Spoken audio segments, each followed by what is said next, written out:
with Jamie, or do you want to pick up JP? Yeah, you know, you want to try out Rashid. Finally, after Evo, you're thinking, oh, DLC character too soon to pick him up for Evo. Yeah. But now, you know, Evo's gone. Is everyone going to give Rashid a look? Right? Aki's on her way too. The DLC characters, the roster is going to be finally. We got Ed and Akuma on the roster too.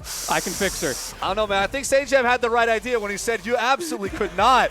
And I'm going to echo his words right there. Be very careful, folks. You absolutely can do better. And speaking of Ken, we got Ken and JP stepping up to the stream right here. We got a classic rushdown zoner matchup, right? Mr. Ken's going to be trying to play a Mario Maker level here, trying to find his way in. It's going to be incredible. But, okay, JP's asking to rush his way in with the drive rush, but Ken, no stranger whatsoever. We got the enhanced Tatsu here, pushed all to the corner. Pressure out here with some crouching jabs. How is JP going to fight his way out? Okay.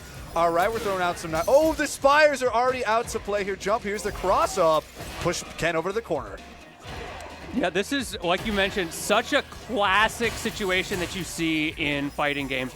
The rushdown versus the zoner. These both being the most potent examples, in my opinion, of their class in the game. And it's going to be really interesting to see, especially as the meta's continuing to develop post-Evo, how can Chad get in against cloverwolf?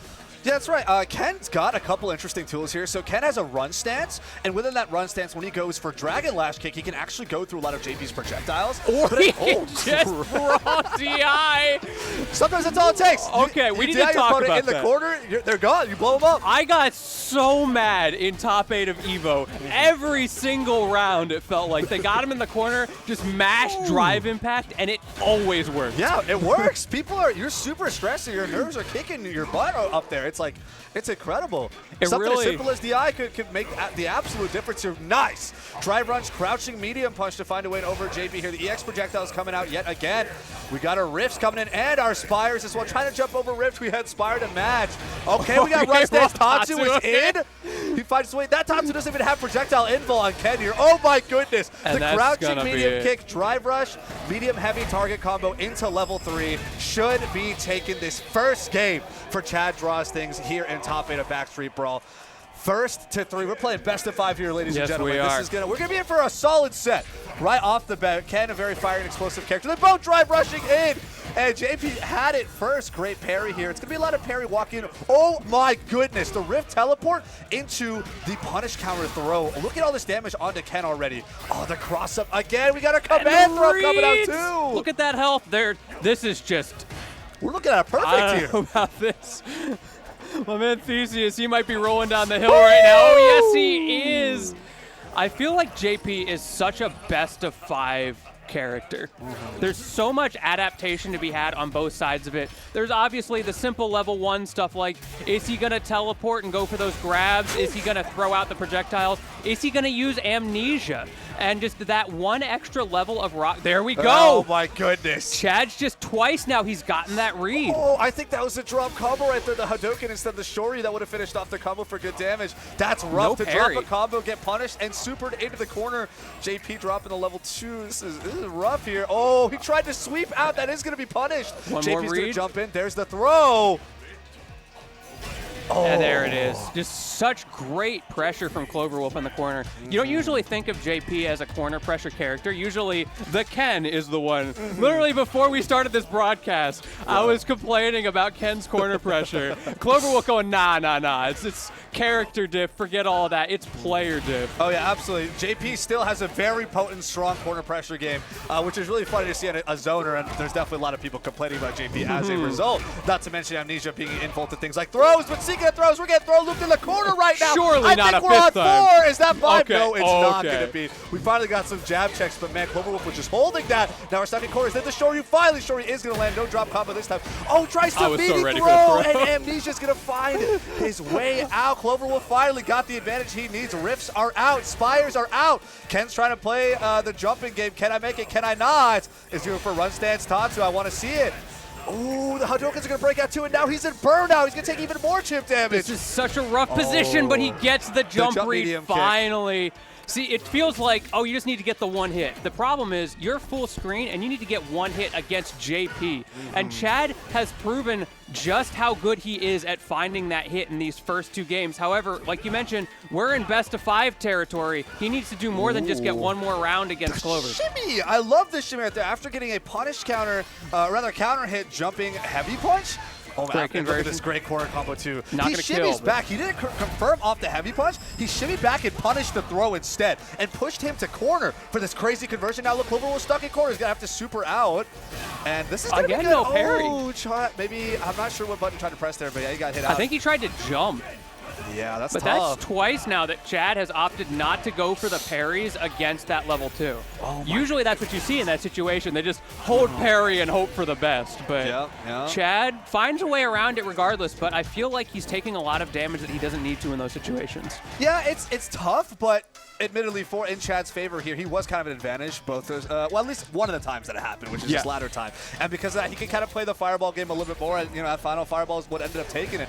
I love these raw DIs from Chad. He does it. I do this too. I haven't kept playing. I love dropping the raw DIs, especially at ground start. People have no idea what's coming their way. That's the masher check right there. I also love on the jump ins, the EXDP comes out immediately because usually people want to pressure on jump ins, right? Just EXDP your way out. People have no idea how to answer that. But Ken is almost in burnout, and I think that's something cloverwolf can kind of push to advantage because now here Ken's. Oh, I saw the run stance, but he got clipped out of it. Didn't press any buttons to make a way out. So careful. He's got one bar back, and he immediately uses it. That's a risk.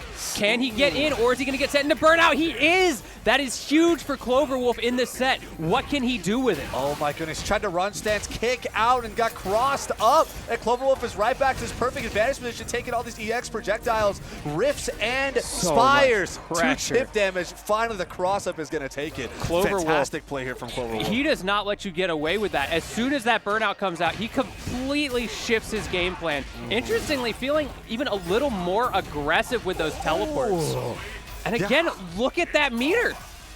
ChadDrawsThings really loves these round start DIs and drive rushes, and they've got great potential here, but putting yourself into burnout when you're a low health, far away from JP, pretty much full screen, while he's got meter to spare is such a bad position to be in, no matter what character you are. Yeah, it feels like a death sentence this in is this gonna be it, matchup. yeah. Yep.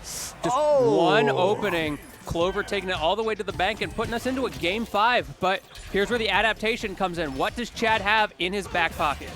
All right, we got crouching medium kit, drive rush confirm. We're going to scale a lot on damage here. Oh, the parry! There we go. Great punish, and the amnesia, but he tries to go for it again. Cloverwolf's like, nah, let me run it back. Yeah, surely and not he's going to twice in even a it row. up with great stage position, too. That is so rough for ChadDrawsThings right now. There's nothing in this game that feels better than using the same option twice and getting away with it. Oh, he just heavy kicks right through the X command grab. That miss! Okay, we got Tatsu's blocking. That's going to get hard punish here. Oh, we're really good for a crouching jab punishes. Tries to run stance. This is really, really rough here for ChadDrawsThings. Okay, I like it. He was +4 right there and tried to go for a throw. Yeah, nice I like that overhead. Going to get parried. No punish on the sweep, though. EX projectiles. Drive rushes through it. Rather, drive reversal. Amnesia is going to pop. He's in the air. Ooh. And it does end up confirming Cloverwolf is 1 round away from sending ChadDrawsThings into losers and moving on to winners finals. Can Chad run this back, or is this Cloverwolf set? Oh, the shimmy on that throw. Finally. Okay. Cloverwolf has had such good usage of that delay tech. Like in the last round, you're talking about being +4 and getting caught on that grab attempt. This time, Chad adapted, recognized Clover's going for delay techs there. That's not a read. That's just a set play situation. And now he's trying to punish him for it.